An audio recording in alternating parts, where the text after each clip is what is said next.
معزز مسلمانان رونو چې کله په مینا شریف کې سړی د سحر منځ ادا کی دا نهمې ذوالحجې د ورځې په سحر باندې چې دا د عرفې ورځ هم ورته ویلی شي د غټ اختر نه یوه ورځ مخکې نو بیا به دا شپه هم دی په عبادت کې په ذکر و اذکار کې په لبیک ویلو کې به تیری بیا چې کله په مینا کې د سحر مونځ ادا کی نو د سحر د مانځه نه بعد به بیا روان شي د مینا نه به وځي او دا الفاظ او دا دعا به ووایي اللهم إليك توجهت وعليك توكلت ولوجهك الكريم أردت فاجعل ذنبي مغفورا وحجي مبرورا وارحمني ولا تخيبني وبارك لي في سفري واقض بعرفات حاجتي إنك على كل شيء قدير اللهم اجعلها أقرب غدوة غدوتها من رضوانك وأبعدها من سخطك اللهم إليك غدوت وعليك اعتمدت وجهك أردت فاجعلني ممن تباهي به اليوم من هو خير مني وأفضل اللهم إني أسألك العفو والعافية والمعافاة الدائمة في الدنيا والآخرة وصلى الله على خير خلقه محمد وآله وصحبه أجمعين دا چې د مینا نه وځي نو دا دعا به ووایي او روان بش او که دا دعا د یاد نه وي نو بیا دا کلمې توحید به ډېره ډېره وی هغه دا ده چې لا اله الا الله وحده لا شريك له له الملك وله الحمد يحيي ويميت وهو حي لا يموت بيده الخير وهو على كل شيء قدير دا ډېره ډېره به وی په دې لار د مینا باندې چې ځي عرفات ته نو دا دعا به مې و لبیک به م وی کله به دا دعا وی کله به لبیک ناره لګی او چې کله بیا بله دعا هم شته دی که دا ووی نو دا هم ښه ده ما د تیره جمعه تاسو ته ویلي چې دا دعاګانې اکثر یادې نه وي او د دې دپاره داسې وړې وړې کتابچې میلاویږي په هغې کې دا ټولې دعاګانې ذکر شوي او لیکلي وي نو که یو سړی دغه کتابچه راواخلي او هغې نه دا دعا وایي په لاره باندې او یا مقصد دا دی چې په دې لاره کې وایي یا هلته وایي هر مقام کې خپله دعا وایي نو هم صحیح ده خو فضول خبرې به نه کوي بحث مباحثې به نه کوي چا سره به چیټ چاڼ نه کوي بس خپل کار سره به کار لري او دا ډېر دا تواضع او د عاجزۍ مقام دی چې ستا دا دومره سعیه دې کړې ده چې دا رب کریم تا ته قبوله وګرځوي دا دعا ویلم هم پکې شته دی لا نعبد إلا إياه ولا نعرف ربا سواه اللهم اجعل في قلبي نورا وفي سمعي نورا وفي بصري نورا اللهم اشرح لي صدري ويسر لي أمري وأعوذ بك من وصائص الصدر وتشتيت الأمر وعذاب القبر اللهم إني أعوذ بك من شر ما يلج في الليل ومن شر ما يلج في النهار وشر ما تهب به الريح وشر بوائق الدهر اللهم هذا مقام المستجير العائذ من النار أجرني من النار بعفوك وأدخلني الجنة برحمتك يا أرحم الراحمين اللهم إذ هديتني الإسلام فلا تنزعه عني حتى تقبضني وأنا عليه دا دعاهم ویلی شي بیا چې کله ورسیږي عرفات میدان ته لاړ شي نو هلته کې بیا د عرفات د میدان ډېر لوی میدان که ستا ته په ښه میلو شي خو عرفات ډېری سره خوا کې او هلته چې کوم جومات دی مسجد نمره ورته وایي مسجد نمره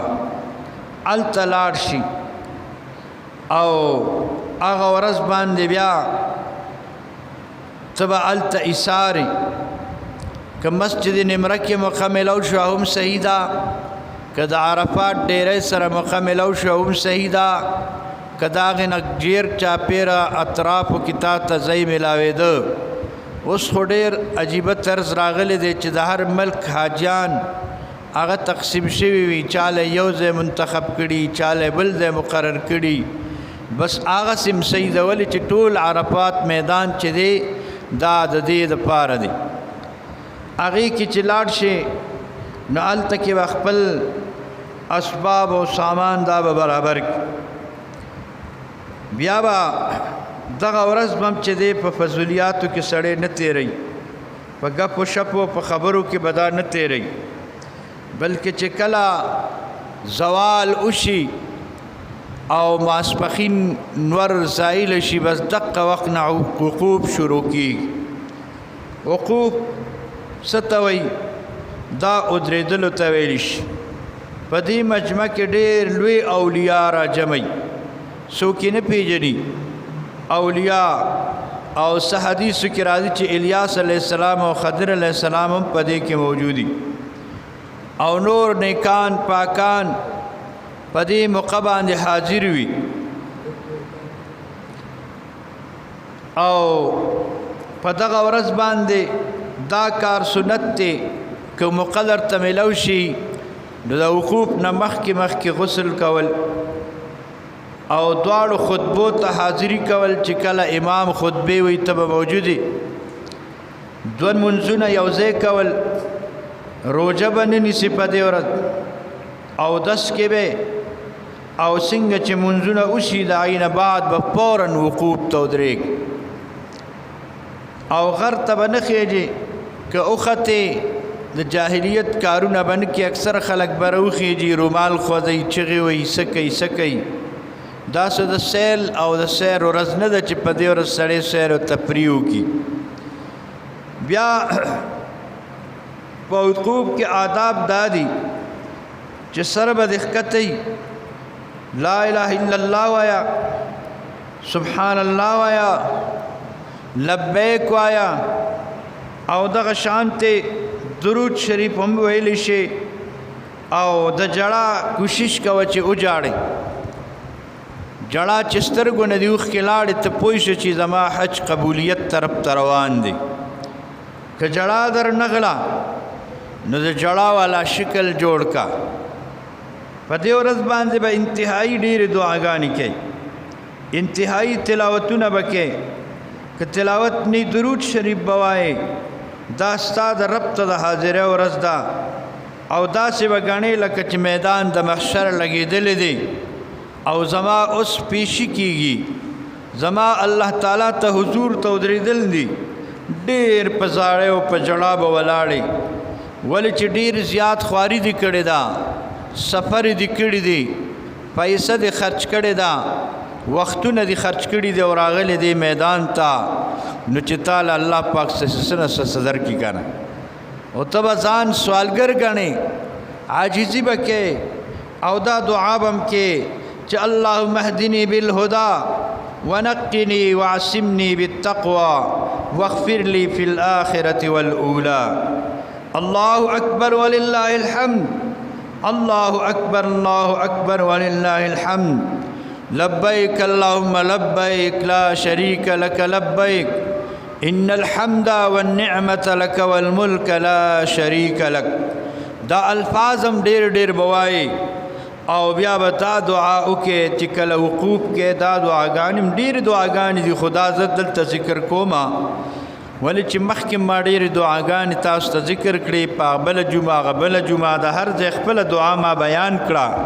که سبا څوک دا ریکارډ اوري نو چې دا دعاګانې ته بیا وزده کړي. اللهم اجعله حجا مبرورا وذنبا مغفورا. اللهم لك الحمد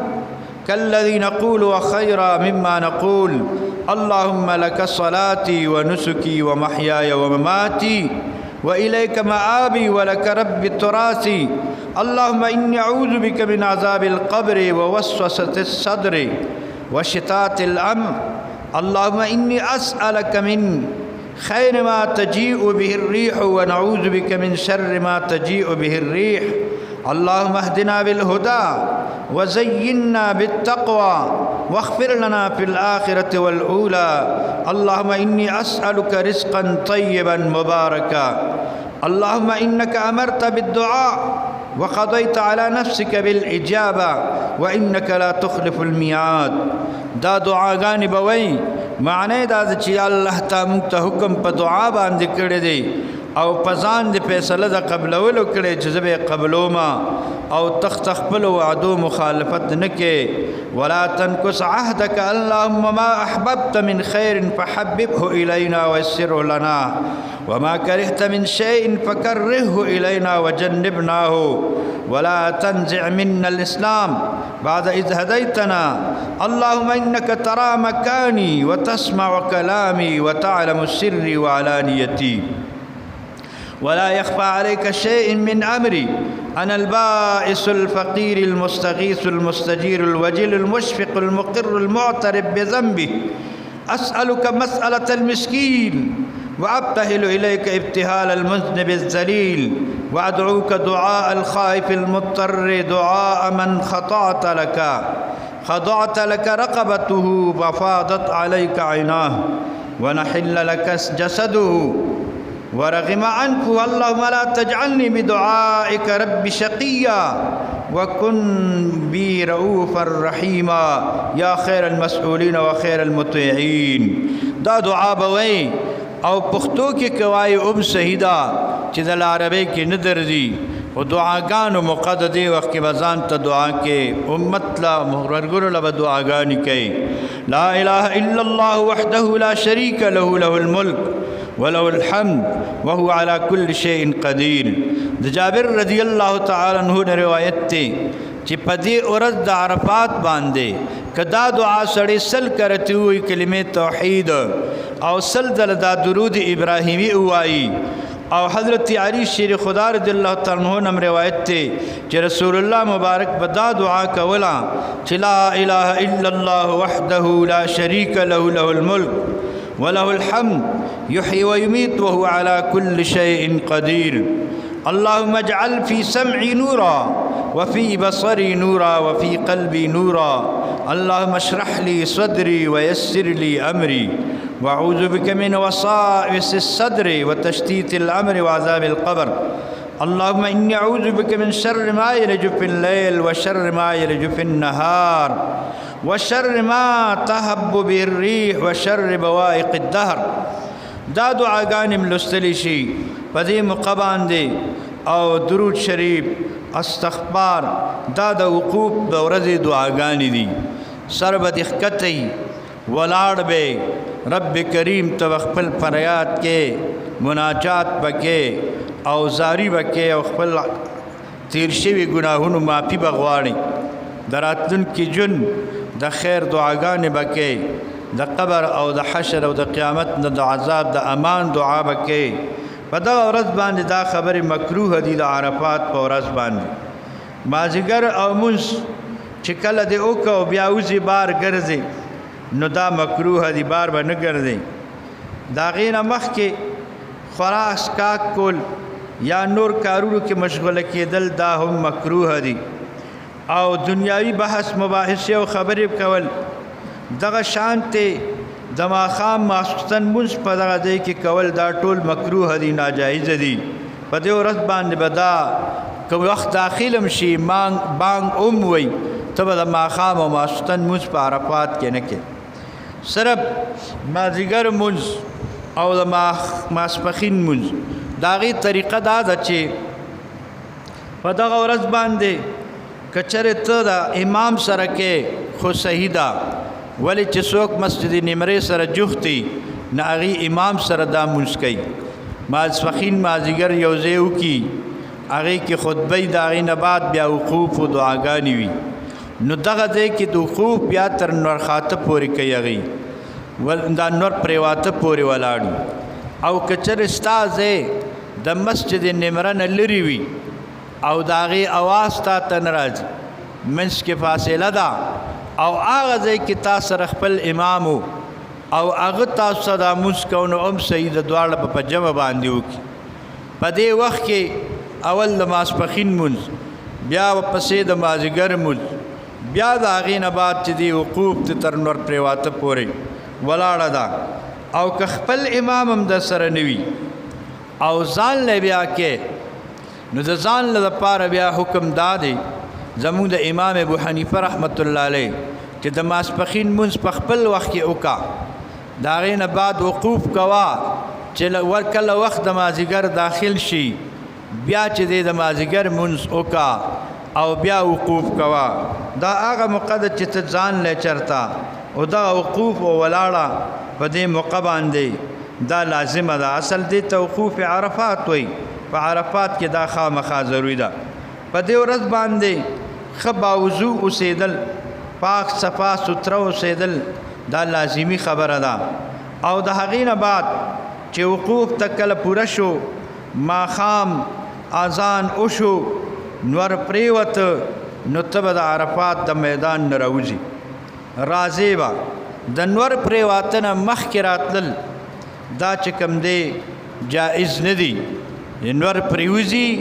بیا به د دغه ځای نه راوځي او را روان به شي مزدلفې شریفې ته به راځي. مزدلفه دا تقریبا 3 کیلومیټره د عرفات نه دی خوا ده. دا مزل که څوک پیدل کوي هم صحیح ده، که په سورلۍ باندې راځي هم صحیح ده، که قافلې سره راځي هم صحیح ده. په دغه طرز باندې به راځي مزدلفې شریفې ته. رب کریم د مزدلفې په هکله باندې آیات نازل کړي دي. فاذا افضتم من عرفات، کله چې تاسې راکوز شئ او راځئ د عرفات ډیرۍ نه، نو فاذکروا الله عند المشعر الحرام. مشعر الحرام دا د مزدلفې سره خوا کې غر دی، دغه ځای کې تاسې د الله ذکر کوئ او ښه ذکر وکئ. واذکروه کما هداکم، د الله ذکر وکئ او الله یاد کې څومره لکه څنګه چې تاسو ته الله ښودنه فرمایلې ده په قرآن کې. د الله تعالی ذکر او اذکار، دعا او تسبیح او تهلیل او درود شریف دا به ټول چې دی په دغه موقع باندې ویلی شي. مزدلفه کې څه کار پکار دی؟ مشرکین به چې کله دغه ځای ته رالل نو هلته به هغوی ټول راټول شي، اورونه به یې بل کړل، او چې اور به یې بل که نو په هغې کې به بیا څه کول؟ بیا به ولاړو او هر یو به د خپل نیکه او پلار تعریف کو. زما نیکه داسې و، زما پلار داسې و، زما مونږ به دا چلو، هغه خپلې قصې به بیانولې. بل به پاسېده، بیا به بل پاسېده. رب کریم وفرمیل داسې مه کوئ. فاذا قضیتم مناسککم فاذکروا الله کذکر آبائکم او اشد ذکرا. کله چې دا مناسک تاسې پوره کړئ نو تاسې د الله ذکر کوئ، داسې ذکر لکه څنګه چې تاسو د خپلو پلارانو ذکرونه کول، او اشد ذکرا یا د هغې نه زیات په زوره زوره ذکر وکئ، د هغې نه زیات الله یاد کړئ، ځکه چې دا طریقه ده هغه طریقه نه ده. نو چې کله بیا راشئ مزدلفې ته په لار راځئ نو دا دعا به هم پکې ویلی شي. اللهم الیک افضت وفي رحمتك رغبت ومن سخطك رهبت ومن عذابك أشفقت فاقبل نسكي وأعظم أجري وتقبل توبتي وارحم تضرعي واستجب دعائي واعطني سؤلي. اللهم لا تجعل هذا آخر عهدنا من هذا الموقف الشريف العظيم وارزقنا العودة إليك مرات كثيرة بلطفك العميم. دا دعا به وکړي. او بل دعا دا ده چې کله مزدلفې ته راورسېد، اللهم هذا جمع أسألك أن ترزقني جوامع الخير كله. اللهم رب المشعر الحرام ورب الركن والمقام ورب البلد الحرام ورب المسجد الحرام، أسألك بنور وجهك الكريم أن تغفر لي ذنوبي وترحمني وتجمع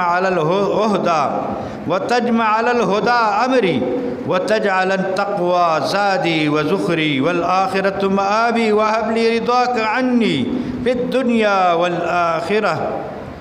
يا من بيده الخير كله أعطني الخير كله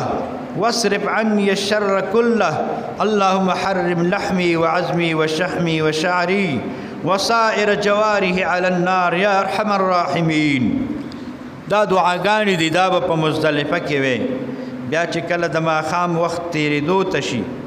د ماسخوتن وخت په دې کې را داخل شوي، بلا د ماښام مونځ نه کې. چې کله د ماښام وخت هم تېر شو، د ماسخوتن وخت داخل شو، نو بیا به ودرېږي. اول به د ماښام پرزو کې، بیا به ورپسې یو به اذان شي که جمعي، نو یو به اقامت شي د ماښام دپاره، په هغې به 3 رکعاته فرض کې امام.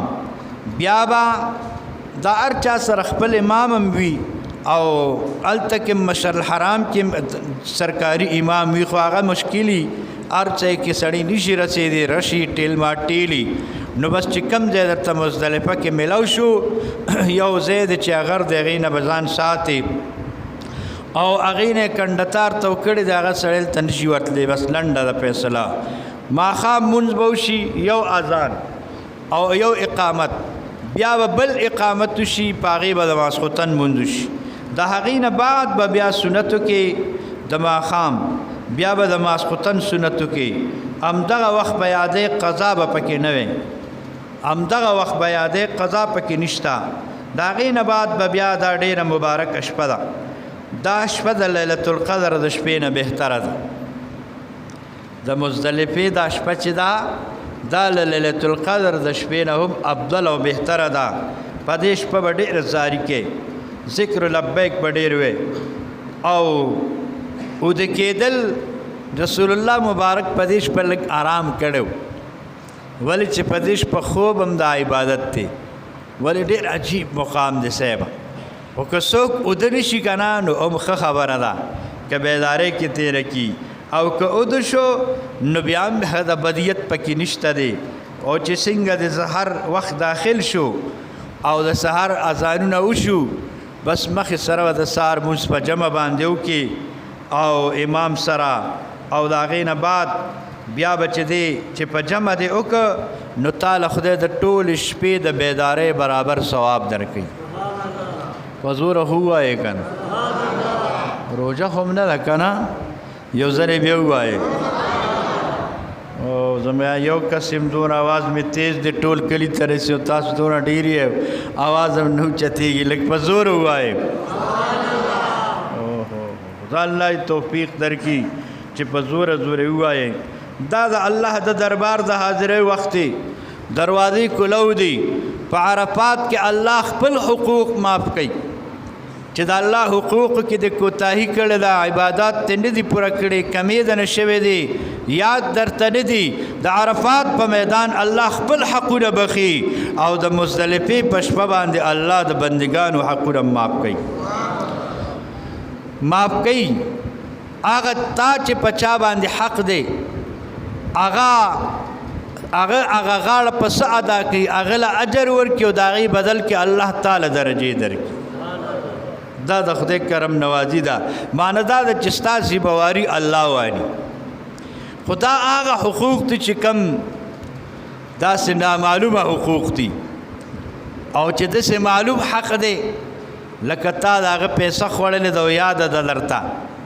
یا د هغه څه مال ضایع کړی ده او یاد دی درته، نو دا به ولاواله کې، دا به ورکې، غاړه به ازادۍ. ځکه چې 1 روپۍ دې په ناحقه خوړلي، نو په هغې کې 900 قبول شوي منځونه تا نه قیامت کې بیا کټ کېږي. 900 د چا قبلېږي؟ زموږ دا منځونه داسې د شرایطو برابر دي، عجیبه عجیبه وخت دی. 700 قبول شوي منځونه تا نه په 1 روپۍ کې ځي، نو حق به ادا کې. خو دا هغه حقوق دي چې تا ته اوس معلوم نه دي، او مقصد دا دی چې هغه تا نه هیر دی او بیخي درته نه دي معلومه، خطاً پردي حق پتا پاتې دی، قصدن نه، قصدن والا حق به ادا کې. خطاً چې کوم قصد حق دی هغه درته الله کریم معاف کوي. نور الله مهربانه دی، خو ته به خپل ځان او خپل کاغذات د ورځ د محشر دپاره صفا کې. دی وجې چې حج ته ځې، د حج نه مخکې به ټول دوستان یاران مور پلار خپلوان هغې سره به ملاویږي معافي به ترې غواړي چې د چا حق دی هغه ورته ادا کړي بیا به حج ته لاړ شي که ستا په کور کې پیغله لور ناسته وه یا د زوی و نو که وستې هغه له واده به هم وکړي د هغې نه بعد بیا ځه او بچو ته به دومره خرچه پرېږدې چې ستا د تلو او د راتلو پورې هغې هغه خرچه کولی شي هغه به هم ادا کړي د هغې نه پس ته به بیا ځئ په مسله باندې پوه شولې ځکه چې مستطعت الیه سبیلا مستطعت الیه سبیلا قرآن کې الله فرمایي وایي هغه څوک چې هغه طاقت لري د لارې د سفر د حج دا طاقت او خرچه یادی چې دا لري د کور او د بارانه جانا نو علا بذی نو دغه دی کې ټول حقوق الله معاف کوي بخنه کوي او چې د چا حق دی هغې ته چې ورم نه کړي الله پاک هغه بدل هغه له ورکوي هغه به تا نه زړه کې پټ پټ خدای راضي کړي خو ته به خپله غاړه خلاصې دا پکې شرط شته قصدن به داسې نه کې د هغې نه بعد بیا کله چې مزدلفه شریفې ته ورشي مکمل وخت هغې کې دا یو دعا په کار ده د شپې په وخت کې ځکه چې دا دعاګانې پکې ډېرې دي خو د کتابونو دا راوړي دي حدیثونه یې راغستې دي دا درته وایم که د چا ریکارډ نه یادېدله ښه خبره ده اللهم اغفر لي خطیئتي وجهلي واسرافي في امري وما انت اعلم به مني اللهم اغفر لي جدي وهزلي وخطائي وعمدي وكل ذلك عندي اللهم إني أعوذ بك من الفقر والكفر والعجز والكسل وأعوذ بك من الهم والحزن وأعوذ بك من الجبن والبخل وضلع الدين وغلبة الرجال وأسألك أن تقضي عني المغرم وأن تعفو عني مظالم العباد وأن ترضي عني الخصوم والغرماء وأصحاب الحقوق اللهم آت نفسي تقواها وزكها أنت خير من زكاها أنت وليها ومولاها اللهم إني أعوذ بك من غلبة الدين ومن غلبة العدو ومن بوار اللائم ومن فتنة المسيح الدجال اللهم اجعلني من الذين إذا أحسنوا استبشروا وإذا أساءوا استغفروا اللهم اجعلنا من عبادك الصالحين الغر محجلين الوفد المتقبلين اللهم إني أسألك في هذا الجمع أن تجمع لي جوامع الخير كله وأن تصلح لي شاني كله وأن تصرف عني السوء كله فإنه لا يفعل ذلك غيرك ولا يجود به إلا أنت اللهم إني أعوذ بك من شر من يمشي على بطنه ومن شر من يمشي على رجلين ومن شر من يمشي على أربع اللهم اجعلني أخشاك كأنني أراك أبدا حتى ألقاك وأسعدني بتقواك ولا تشقني بمعصيتك وخر لي من قضائك وبارك لي في قدرك حتى لا أحب تعجيل ما أخرت ولا تأخير ما عجلت واجعل غناي في نفسي ومتعني بسمعي وبصري واجعلهما الوارث مني وانصرني على من ظلمني وأرني فيه نأثاري وأقر بذلك عيني دا د مزدلفه شریفه دعا دا